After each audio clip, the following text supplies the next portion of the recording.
kulanti wanaagsan daawadayaal mar kale waxaan ku sugannahay deegaanka 22aad gaar ahaan beerta Cabdullaahi Salaad oo inta badan ay soo dalxiis tagaan madaxda dawladda iyo mas'uuliyiinta iyo inta jecel nacawda qabow waxaanu rabnaa inaan wax ka ogaano taariikhda deegaanka waxaanu ka wareysan doonaa dadka deegaanka qaarkooda waayo joog ahaa deegaan beereedka 22aad oo la degay dabayaaqadii dayrtii xays qaboobe waa meel cimilo wanaagsan leh goobo dalxiis oo ay hormuud u tahay beerta la mahadiyay ee ganacsada Cabdullaahi Salaad waxaanu ka wareysan doonaa qaar ka mid ah odayaasha deegaanka iyo gudoomiyaha tuulada Cali Cabdi Cadar Cabdi baa la yiraahdaa waxaanu nahay dadkii reer miyiga ah ee deegaanka ay meesha deganaa baanu marka u horeysay foys beeraha intii beera iga horeeyay waa jireen oo anigu askari baan ahay waan maqnaa oo aabahay yaa uu laba adeeraday qola caraba ku lahay waagi hore hadii la yiraahdo xisqadooda beeraha la abuuray beeraha 22 xisqadooda la abuuray beertii u horeysay qola caraba oo shirka ah annaga iyo ilma caliimiin iyo ila fikir la yiraahdo intaas abuuray dhulka warkii u horeysay hadii la xisqadooda xubweyn inta xubweyn la yiraahdo waxa lagu soo biiray dad kale ka bacdi waa soo tarbiyeysay beeraha laga dhigay afka in walibana waa digi tuulada soo hadhay digidee waagi talyaanigu halkaas wadada la sameeyay baatuulada la asaas halkaan waxaa digay hadii aadan gabadhaas ugu horeysay hadii aadan gees cadaan leeyahay marba qof baa soo degay kaan baa laga dhigay kaan shaab baa laga dhigay horta dadku siyaasad ku dhigay reeba mar soo degay laamigaas oo saasoo halkaa ku maray intii ka dambeysay beeraha badan halkan qolo degtay iyagoo shirkad bay noqdeen baaba'een misana meesha sufuruur sarteela iyo cad dheeraha hoostiga ilaa afka shiilaala tuulada hoos yimaada وارد سجاسم بنشري بارد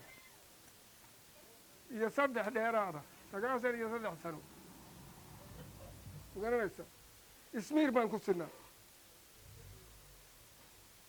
أبوان بارا وين اسمير بانكو سنة نائب بانكا هذا أنا كان واحد أساسا تهي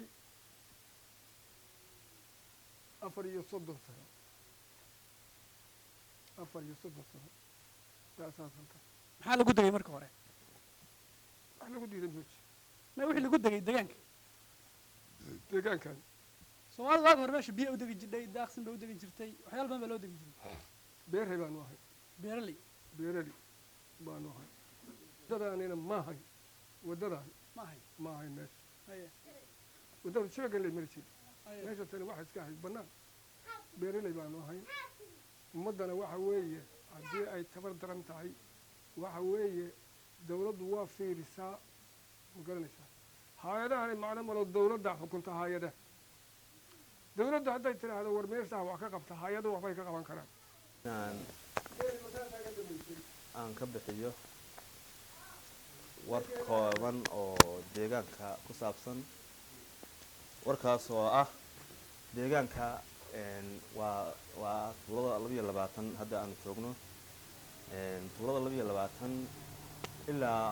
asaaskeedu wuxuu ku siman yahay 1984 ilaa xilligaas way jirtay haddana waa arkaan oo uma eka tuulo ama deegaan intaa jira sideeda meeshu waxa lagu dagaa marka ay ka jelaaniin nolosha asaasiga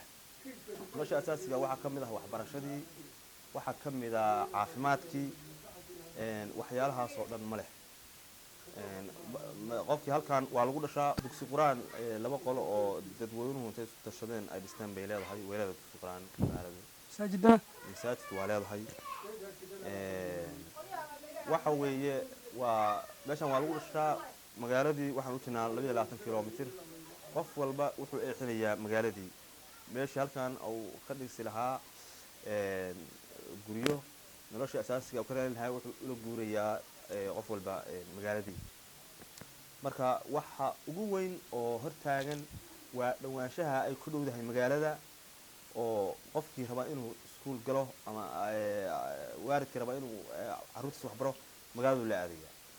marka saasay sababaha ugu badan oo ay ku weyday in ay nolosha asaasiga hesho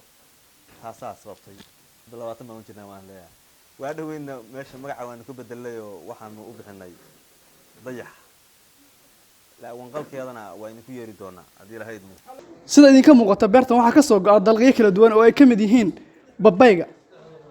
mooska liin dhanaanta iyo qaar kaloo badan sidaas iyo kulanti dambe oo xiiso leh Kilwa Media 22aad jidadka caasimadda Puntland ee Garow